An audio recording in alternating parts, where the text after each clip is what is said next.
Welcome to HeadTalks, the podcast from Head Forwards. I'm your host, Owen Hodge, and today I'm joined by Kelly Shungu, who is the Digital Solutions Engineer at VMware.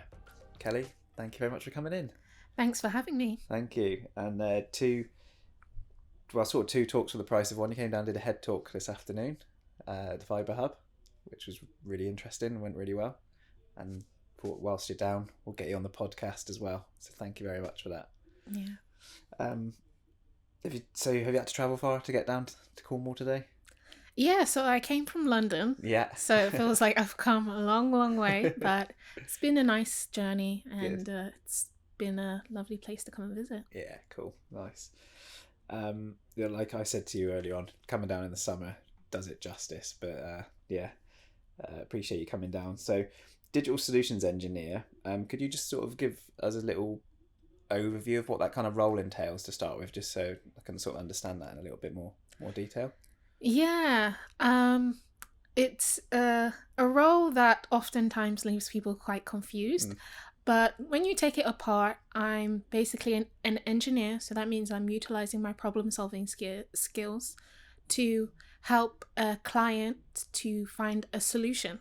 So they come to me with a problem that they're having. For example, they want to have more cloud storage, or they want more database, or they're having cybersecurity issues. And so they present their metrics to me, and I actually create a solution based on the problem that they are trying to solve. And I use my engineering skills to make sure that it would be suitable and customized to meet their needs. Cool. So would I be right in it sounds a bit like a sort of architect kind of role? Would you say you're more on the design, or do you do the implementation as well in this sort of? So I focus more on the implementation side. Okay, yeah, cool, understood.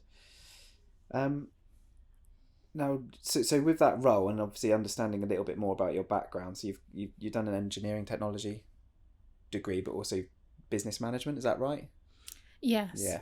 So, in your role, are you involved much on, I don't know, what I would call like the business side of things? So you said you're hands-on in terms of helping to solve problems and provide solutions. Are you involved much on the business side in terms of strategy or that kind of element? Yeah, so because I'm working with clients, that does require that I make sure to utilize sales skills as well as soft skills. And so therefore, me doing a master's in engineering technology and business management was very useful, because oftentimes engineers tend to focus a lot on the technical aspects, which are very important. But if you don't have any clients because you're not marketing it well, or you don't have the correct soft skills, it's not going to be a great product to sell. Yeah, no, I got you. Yeah, I think I'm seeing that more in sort of people within our team, actually. Sort of, even the soft skills, like in terms of how you take the problem from the start to the finish, but involving the sort of the engineers through that whole process. I think maybe throw it back a while, you'd have more customer facing people talking to the customer about their need, and then someone else then taking the output from that to design a solution and then giving that to the engineers or the developers to then build. But what I'm seeing more and more of now is getting those developers or the engineers in the room earlier and being part of that full kind of life cycle, if you know what I mean. So they're from the initial conversations and they're talking about design and what a solution might look like. Seems to be a trend we're seeing more of. I think as the tech is growing, and lots to be said about the fact that most companies are becoming tech companies. So we really do need to have soft skills and the technical skills, because it's becoming more and more in demand. Yeah, for sure. And then sort of cloud computing is an area that I know that you sort of specialize in. What's that look like in 2024 for most organizations? Is it still very much a lot of companies or organizations have on-prem stuff where their strategy is to move to the cloud, or is that kind of done and now those businesses are in the cloud but facing different problems? What are you seeing in that space? Yeah, so there is a lot of companies that have moved to the clouds. However, some of them have quite a bit of skepticism around utilizing the public cloud. So a lot of them opt to utilize private clouds because they're worried about security risks. Okay. So that is something that I've noticed. They also want to know more about the cloud health. So they actually want to know about their utilization, if they're able to optimize it more and how they can do that, as well as looking at the cost. Yeah. And is that the sort of work that you're involved with? Yes. That sort of health piece, the visualizing their estate, like you say, from a utilization, a cost point of view. Yes. Yeah. How do you tend to solve those problems? How do you present that back to a customer? So I usually present it back by understanding what it is that the issue that they're having, and I will then create a demo environment, a sandbox environment, kind of showing them what their dashboard could look like, and show them that it can be customized to meet their specific needs. Yeah. And then from showing them that sandbox version and showing them how beneficial it can be, they get a better understanding of how they can utilize the cloud and why it is important. Cool. Yeah, that actually, we had a client a few years ago that I was involved in here where one of the projects we did was about, what's it called? I think it was called a cloud management platform. And it was that thing of taking the data from, an organization that might have a hybrid cloud approach. So they've got little bits of, stuff with AWS, stuff with Azure, maybe some stuff on-prem, maybe private cloud as well, but trying to pull that information from as you mentioned, like an optimization, utilization, but also spend and cost point of view into a nice visual dashboard, aimed at, I guess, like a manager or someone who doesn't need to be trawling through logs and looking at that detail on like a server by server basis, but give them a nice visual dashboard to show that. So that's interesting that's sort of where people are on that journey at the minute. Yes. Yeah. So you mentioned earlier on actually that technology is evolving quite obviously fast, constantly evolving. How do you try to stay up to date with that ever-evolving technical landscape? It's something that if you stand still for too long, it quickly moves on. How do you? Yes, I think that if you want to kind of stay ahead of the technical curve and all the technology, that you need to be at the exhibitions, you need to be at the conferences, at the online events. So every month I make sure to at least have one tech event that I'm going to. Yeah, nice. And I come from London, so I'm really spoilt for choice actually when it comes to going to tech events. But I do make that a priority. So that always makes me aware of different industries, different trends. For example, I recently went to an event at Google's headquarters in King's Cross, and the event was on food tech. Right. And that is quite, not a lot of people have heard about food No, tech. that's a new one on me, yeah. And I hadn't either, but essentially during the pandemic, home delivery of food, Uber Eats, that whole industry boomed. Yeah. And a lot of people might be aware of fintech and other industries such as that, but food tech is an upcoming industry, and we all eat food, so it's gonna grow even more. Yeah. Well, you're right, and like you mentioned earlier on, almost every organization is becoming a technical organization, and that's exactly right. Yeah. Food tech is an interesting one. You can just see that, Deliveroo, recommending products, and I can see how that's the case. What about any other events you've been to recently that you would recommend? Any that you like that you would plug? So I went to a hackathon. Okay, cool. Last year. I would definitely recommend doing a hackathon, despite what level of coding you have. A hackathon essentially is you get given a competition and you have to come up with a new project, and you need to start it from beginning to end. So you need to code it, and we had less than 24 hours to code it, have a draft, have a business proposition, and it's really meant to spark creativity and innovation. And it actually enabled me to learn more about UX design, because it's not been something that I've really been exposed to, But one of the aspects that we really had to focus on, because we didn't have all the necessities to create all the code in just 24 hours. So the way that it looked, the way how the user interacted was very important. And I got exposed to a platform called Stigma, which is something that UX and UI designers use quite often. Cool. Well, that sounds really cool. Was that like a cross-company sort of hackathon, or was it within your company that you work for that you did that? It was actually an external event. Oh, so yeah, cool. So just a bunch of people turning up and then doing some cool stuff. That's quite cool. Yes. Yeah, so we've seen that. I've seen that like before. A few. We've done like little versions of that internally before. I've not been to like an external one where you meet sort of other people and go and do that. But yeah, I like the idea of that. That is where a lot of innovation can come from. Is that sort of hackathon, building out proof of concepts and quickly and sort of seeing what you can do. Yeah, really cool. Okay, could you tell us a little bit then how did you sort of, well, what I guess, did you always want to be a digital solutions engineer, and particularly when you were at university studying the sort of your degree in engineering technology, did you have that in mind as the role you wanted to do, or is it something you kind of moved into as you discovered more about that landscape? So I had no idea what a digital solutions engineer was. Like many people probably watching this, it was not a typical title that I'd heard of before. But when the opportunity did present itself, it seemed like everything that I had done prior was perfectly leading up to this role. Uh-huh. But no, it had not been something that I had specifically set out for. But one thing I often tend to advise people is that because of how fast tech is developing, that you shouldn't really get hung up on the name of jobs, because they keep on changing. Yeah, right. Yeah. Yeah. And there'll be lots of different words to describe what is essentially the same role as well, won't there? Yes. How about getting involved in the sort of technology industry as a whole? Like, what was your sort of path to landing that?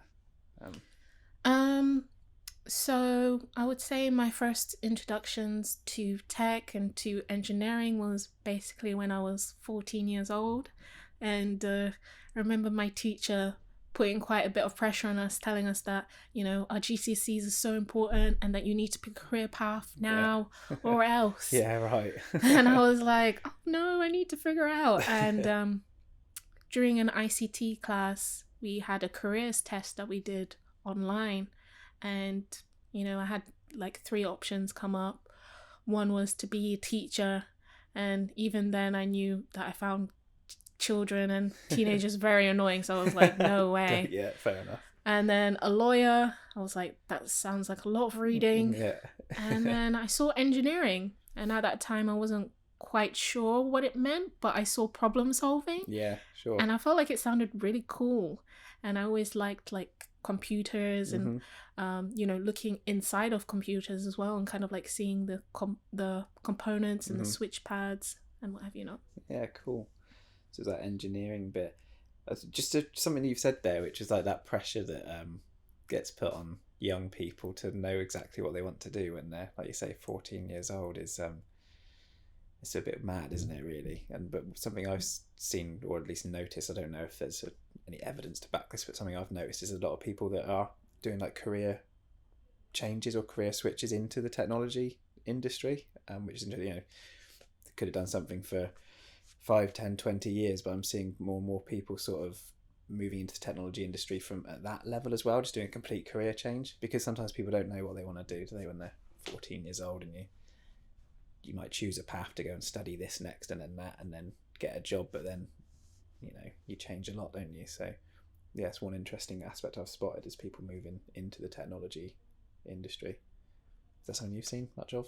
Definitely. Yeah. I've seen a lot of career switches. Yeah. It's been something that I've seen a lot of. I think that it's 2 things that really come to mind is people being exposed to tech a lot more now than ever before, as well as people having more access to get the education. So there are a lot more boot camps that are available, a lot more online courses. Some people are self-taught and they're very good. Yeah. So I think it's much more open now, and it's not just a small elite group of people that can get into tech. Yeah, I agree. And like I say, like you mentioned earlier, reference it again, with every sort of organisation almost becoming a technical organisation, just because that's where we're at in 2024, is you could imagine someone in the food industry who is doing a non-technical role, maybe involved on even the food side, but because that company has such a large technical footprint as well, if they've got any sort of interest in that, you could see that even by staying at the same company, you might even be able to move from what is a totally non-technical role and go, actually, I'm quite interested by the technology now, I'm interested by the data and the apps that are getting our product out there, and then people can almost organically move into those more technical roles. Yeah, definitely. I think a lot of people find tech to be quite scary, and they see code and they just freak out. Yeah. And tech is an industry with so many different job roles that you can definitely find something that would suit your personality. Yeah, absolutely. Going back to your sort of 14-year-old self, then would there be any advice you would give yourself at this point? So now you've landed a great job at a great company. Anything along the way that you would? That is a great question. I think I would probably say just keep going on the path that you're going on. I think even then you can feel so much stress and so much pressure, and you can put a lot of pressure on yourself. And I think I'd probably just reassure her that if you make mistakes, it will be fine. You can always find your way. I think that's something very important. And a lot of the skills that I actually utilize today, for example, public speaking, have been skills that I developed when I was in school from doing drama, which you wouldn't think would directly cross over to now that I'm in engineering, but all the skills and things that I've learned from a plethora of things has made me who I am today. No, absolutely, that's sound advice. And you're right, everything sort of comes together in that way. Well, you mentioned your public speaking. Obviously, I did mention it at the beginning of this chat that you have been down here today doing one of our head talks. Is that something you do quite a lot of, sort of talking at events and different sort of places? Yes, whenever anybody gives me a mic, I'm up there talking. So yes, public speaking has been something that I've been developing more over the years, and something that I plan on doing even more in the future. And I was really happy to have this opportunity to come here and to give you guys a presentation. And this is my first talk for 2024, so cool. I'm really excited. Nice, that's cool. So you obviously managed to juggle that alongside your, I guess I call it your day job as well, being a solutions engineer by day and a public speaker doing talks by night. Do you have any sort of ambition in that space in terms of how many talks you want to do? Is it an area you want to do more and more of as you get more experienced in it, or you? Yeah, so I'm definitely still learning from each talk that I'm doing, and I definitely do feel very passionate about talking about women in STEM and highlighting women in tech, as well as just the technology industry in general. So I think those will be the main areas that you'll be seeing me doing upcoming talks in. Cool. And that's great. And obviously you mentioned if you put a mic in your hand, you'll be talking, and you've also got a podcast as well, as if the day job and the public speaking it wasn't enough. You also got your own podcast, which is awesome. Tell us a little bit about that. Yeah, so my podcast is called the Women in STEM Podcast, and it's pretty much available on all major streaming platforms. It's a podcast that if you had told me 3 years ago, Kelly, you're going to have a podcast, I would have said, no way, because I was actually very shy. And essentially during lockdown, like many of us discovered, I joined an app which was called Clubhouse, and the main feature of this app was the fact that you got to communicate with people from around the world, but you don't have pictures, so it's not like Instagram. You only have one profile picture, and it heavily relies on audio, so it's mainly discussion based. And this app is kind of like Facebook at the beginning, when there wasn't many communities. It was very grassroots, so you could kind of just start a community and you'll be the first one. Cool. So at that time I had just graduated, and I was really interested in career advice and finding about opportunities in tech. Mm-hmm. And so I was like, okay, maybe I can just start hosting some mini events about women in STEM, and like maybe 1 or 2 people will come.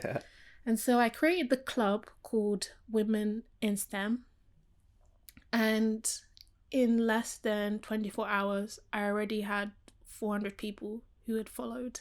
Wow. And I was like, okay, this is, people might actually be interested in hearing about women in STEM. Yeah. And so at that time I had just graduated, so I'm like, I don't really think I have much advice to give. And so I utilized that to actually reach out to women who were in higher positions than me. So I reached out to women who were studying PhDs in Harvard. I reached out to CEOs who were on the platforms, and I said, I have a little platform here, a community that I'm building. Would you like to come on and discuss X, Y, and Z? And we had a plethora of different discussions, and I grew my community from a couple of hundred to a couple of thousands. That's so cool. Yeah. And then I got my first job since I graduated, which was being a digital solutions engineer.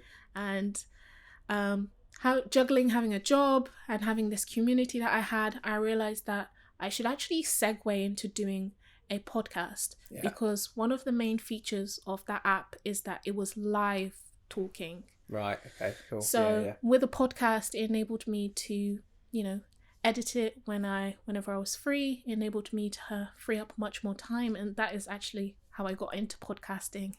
It was not something that I initially set out for, and that's how I created my community. Ever since then, I've had it now for over 2.5 years. I've interviewed women from all over the world. I have listeners from all over the world. I've interviewed Harvard scientists. I've interviewed tech CEOs. I've interviewed recruiters at Google. You name it, I've probably had it on my podcast at some point. That's so cool. Well, congratulations that you made that such a success. Like, it's really cool that it just grew organically from, like you say, something from lockdown.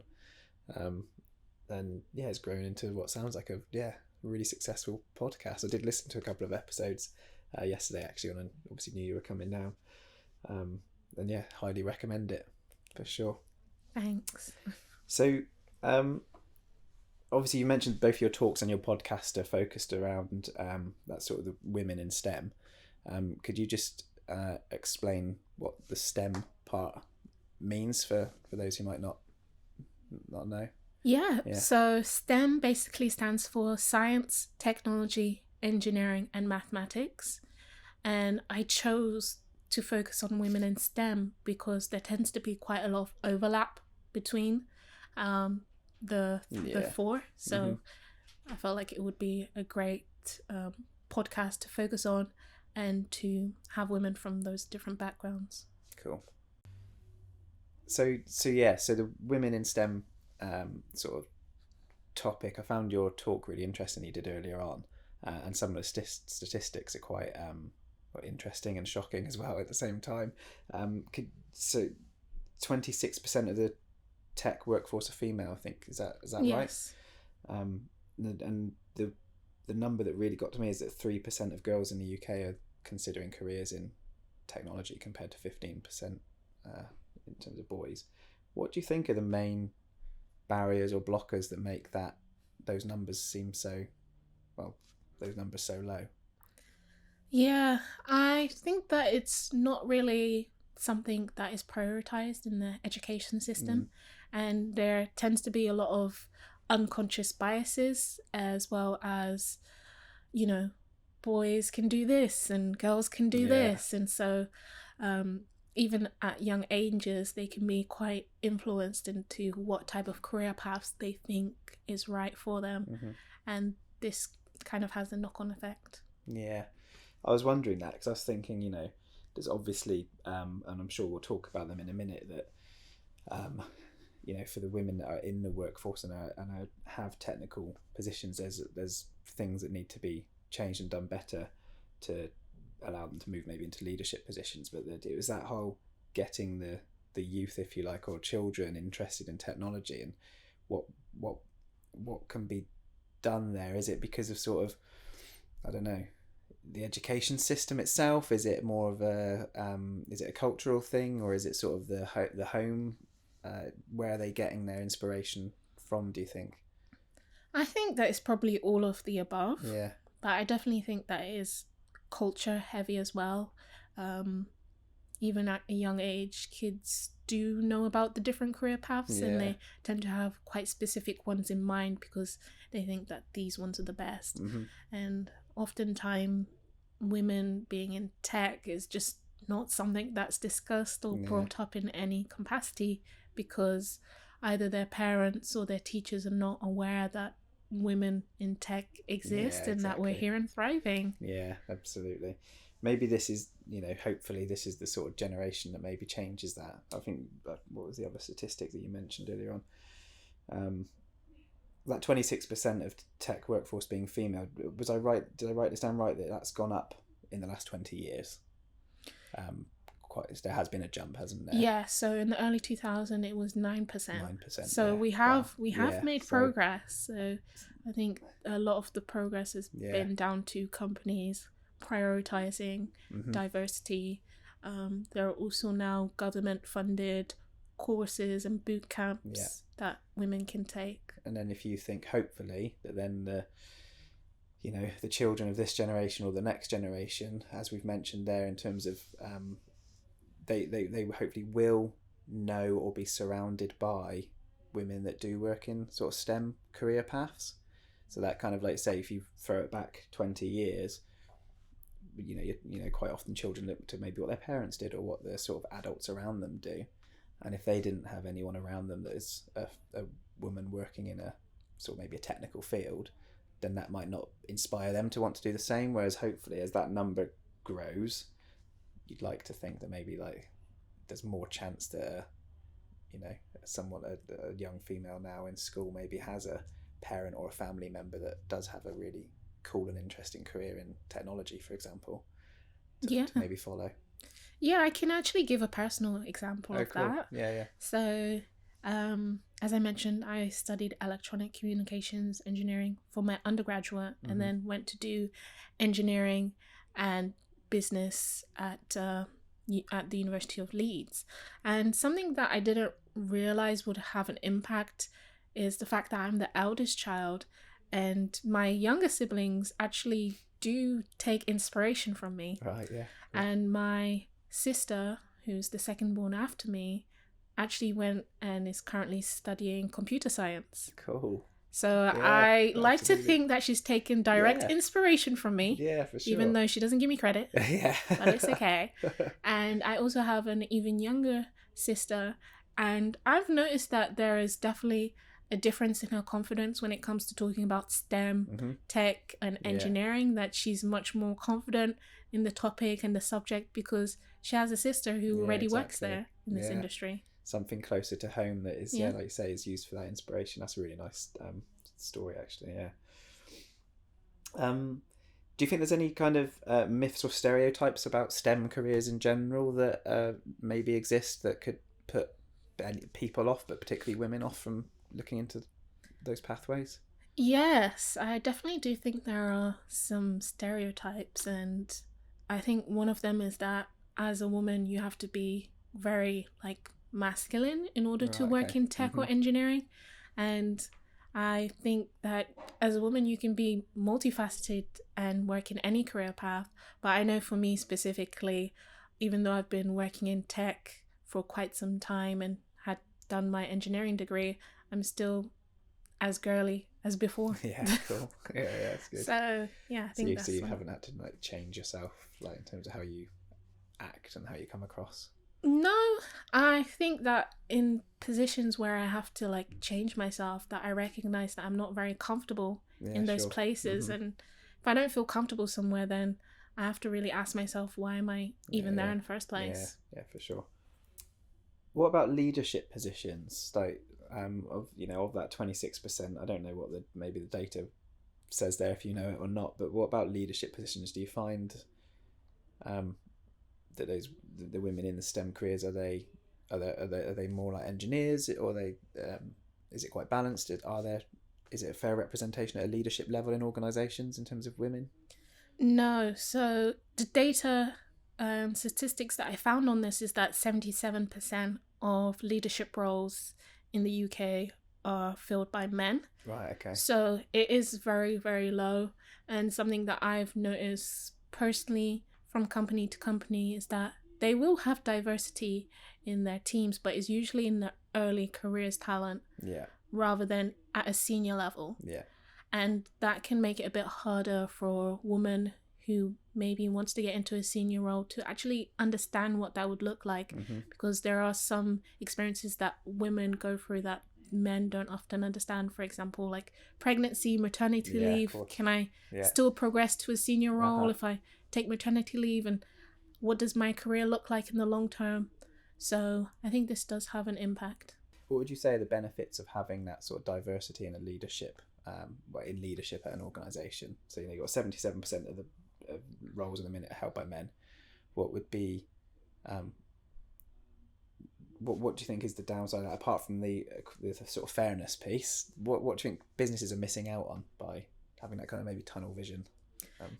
So having more women within the industry of leadership enables them to have more growth with regards to innovation. So it can be an innovation accelerator, as well as it can enhance problem solving. And right now, tech is really booming and it's growing and it's going into so many different industries. And sometimes when a room is only filled with men, they only have one perspective of looking at things, and they can sometimes forget about the other market or industry of women that are also can be target audience, that can also now have buying power to buy things. And so things should also be catered and be considered towards them. Yeah, I think, you would assume that you would have, like you say, a broader set of opinions gives you a broader set of options as an organisation. If you just sort of, if in leadership, I guess if you just surround yourself with people that maybe have the same opinions as you, that won't help, in terms of your sort of direction that you want to go in. So having that cross section of people involved there, I think is important. So what do you think has changed? So to put the sort of slightly more positive spin on it, what has changed? What's helped that that percentage of females in the workforce go up over the last few years? So what do we need to keep doing to keep that number growing? I know for me personally, as somebody who utilizes social media, I think seeing women working in tech on social media has had a humongous impact on me, because when I went to go and do my degree, I actually didn't utilize social media in any capacity to look at what else is going on in the industry. I just used social media to keep up with my friends. Exactly. And then once I graduated, I found out about all these female tech influencers, and it kind of opened up a whole new world for me. And by finding out about these female tech influencers, I was able to find out about networking opportunities that I didn't know about. I was able to find out about the fact that you can get into tech via doing a boot camp. You don't necessarily have to go to university. So that is also something that I learned about that was new, finding out about these different communities. So I think companies should focus on creating social media content and actually making younger audience aware of their presence, and making people aware that there are some women in tech, and we come in all different shapes and sizes, and we all have different types of interests. We're not just one-dimensional people. And as I mentioned, having boot camps that enable people from lower income backgrounds or people who wanted to get into tech but didn't have the time, this has really opened so many doors for them. I think that's a really good one, isn't it? I guess traditionally, like you say, the traditional pathway maybe into a role in the sort of STEM or technology kind of space is, to get a degree and do that sort of angle. But those that boot camp piece is really interesting. We mentioned it earlier, didn't we? Like noticing people maybe doing that career change. That's so much, that you'd assume that would feel less daunting if people didn't have to have a 2, 3, 4 year degree ahead of them that they have to go through first. If you can sort of package it up in a way to make that the gateway, the entrance point, more accessible to more people. Yeah, and I think the demand is there. We need more software engineers. We need more people in DevOps. We need more people working in AI and machine learning. Like, there are so many job roles, and so I think that this is definitely something that needs to be worked on. Cool. You did mention it earlier on in your talk, but for in sort of trailblazing women in the STEM space, do you want to plug anyone that's in there that's been an inspiration to you? Or So I spoke about Hedy Lamarr, and I think she's been a huge inspiration for me because she comes in a way that most people don't expect for a historical woman in STEM to be like. She was a Hollywood actress. Right. And I think that's super cool. And as I mentioned to you earlier, like, people tend to have certain stereotypes. So seeing her was really a huge inspiration to me because I love fashion, I love clothes, I love makeup. Yeah. And so that was a great inspiration. And she had a huge impact on wireless communication. Oh, cool. Which is a technology that we still utilize to this day. Yeah. And she invented a frequency spectrum that was utilized in World War II. Wow. I think that's so amazing. Cool. Yeah, that is cool. So, yeah. That's great. Did you say there was a film being made about her? Yes, right? So there's a TV series coming out soon, and the woman that plays Wonder Woman is going to be portraying her. So awesome. I think that's really cool. Yeah, nice. 2 different types of heroes. Yes, yes. Cool. So you mentioned that you have your own Women in STEM podcast. Do you have any other podcasts or blogs or anything like that you go to and consume that you would want to plug in this space? Yeah, so I follow an influencer called STEM Bay. So her Instagram is @STEM_Bay, and I find her content very interesting because she not only talks about STEM and tech, but she actually talks about salary transparency, which is something that can be a touchy topic, especially for women in tech. But I think having that visibility and having an understanding can be great. And she even covers other topics such as rental prices in London because they're very high. Yeah. And these are all things that can have an impact on your experience for anybody working in any industry. So I think that is great that she covers it all in one platform. That sounds great. I think I listened to your episode. You've had her on your podcast, haven't you? Yes. Yeah, I listened to that. I had her on my podcast recently. That's a good one, in terms of the salary transparency, that's interesting. Does that mean being more open and talking about it? And I assume that with a goal of that salary gap that exists between men and women. So it is being open and transparent so that women, when they do go to negotiate, actually understand like what the figures are. Exactly. Because it can be difficult sometimes to even know. Yeah. As well as it being something that can actually motivate people to get into tech when they realize that actually this is a viable career path. Yeah. And it pays well. Yeah, absolutely. Okay, Kelly. That's everything I had to cover myself here. Is there anything that you wanted to sort of talk about whilst we've got you on? Anything we've not given you the opportunity to mention? So as I previously mentioned, I have my podcast. It's called the Women in STEM Podcast, and it's available on all major streaming platforms. And I also have an Instagram, which is my handles are @Kelly_engineer, and I post all about my podcast and other inspirational bits. And you can find me on LinkedIn, Kelly Princess Shungu. Thank you very much, and thank you for coming down. Hope you enjoyed your trip to Cornwall. And appreciate you doing the podcast about an hour after you've done a talk for us downstairs as well. So thank you very much. Thank you so much for having me. That's great. Cheers.